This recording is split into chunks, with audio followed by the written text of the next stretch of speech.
वह रात, जब आकाश में बादलों का साया गहराता जा रहा था, एक छोटे से गांव में एक बूढ़ा किसान रामू अपनी किस्मत से जूझ रहा था।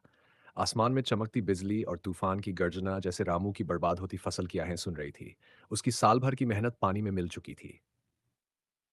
रात के सन्नाटे में रामू के मन में एक अजीब सी बेचैनी उठी। वह सोच रहा था, क्या भगवान ने भी उसे छोड़ दिया है? लेकिन रामू का विश्वास अडिग था। हर सुबह जब गांव वाले उसे ताने देते थे, वह मंदिर जाता और भगवान कृष्ण के सामने सिर झुका देता। हे कृष्ण, मुझे शक्ति दो कि मैं कर्म कर सकूं, भले ही नतीजा कुछ भी हो। उसके ये शब्द गांव में चर्चे का कारण बन गए थे। कुछ लोग उसकी भक्ति की प्रशंसा करते, तो कुछ उसे मूर्ख समझते। एक दिन उसकी हालत ऐसी हो गई कि उसके घर में खाने का एक भी दाना नहीं बचा। रामू खेतों में बैठा बंजर जमीन को निहार रहा था। आंसू उसकी आंखों से बहकर उसकी धूल से सनी हथेलियों पर गिर रहे थे। वह फुसफुसाया, हे कृष्ण, मेरी परीक्षा ले रहे हो ना? मैं टूटूंगा नहीं। गांव के जमींदार का सेवक हाँफते हुए आया। जमींदार साहब ने आपको बुलाया है, सेवक ने कहा। रामू की आंखों में हैरानी थी। आखिर क्यों? वह सोचने लगा, जमींदार मुझे क्यों बुला रहे हैं? रास्ते भर रामू के दिल की धड़कन तेज हो गई थी। उसके मन में सवाल घूम रहे थे।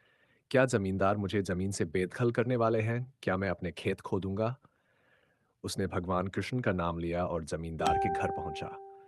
जमींदार उसे देखते ही मुस्कुराया और बोला, रामू, मैंने सुना है कि तेरी फसल बर्बाद हो गई है, लेकिन मैंने तुझे हमेशा भगवान कृष्ण की भक्ति में देखा है। मैं तुझे कुछ जमीन देना चाहता हूँ जहां तू फिर से खेती कर सके। मुझे तुझ पर भरोसा है।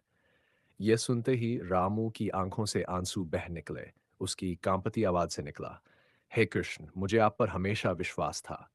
अब उसके पास न केवल नई जमीन थी, बल्कि उसकी मेहनत और विश्वास ने उसे नई ताकत दी थी। रामू ने पूरी निष्ठा से काम शुरू किया और कुछ ही समय में उसकी फसल लहलहाने लगी। गांव वाले अब उसकी तारीफ करते जो कभी उसे ताने मारते थे। रामू की भक्ति ने उसे फल दिया है, लोग कहते। लेकिन कहानी यहीं खत्म नहीं होती। समय के साथ रामू बूढ़ा हो गया, पर उसकी भक्ति कभी कम नहीं हुई। एक दिन जब उसका अंतिम समय आया, उसने भगवान कृष्ण के दर्शन किए।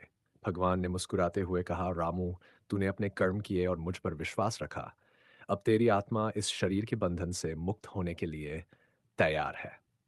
रामू ने अपनी आंखें बंद कर लीं और भगवान के चरणों में समर्पित हो गया। उसकी आत्मा ने परमात्मा से मिलन किया और मोक्ष प्राप्त किया।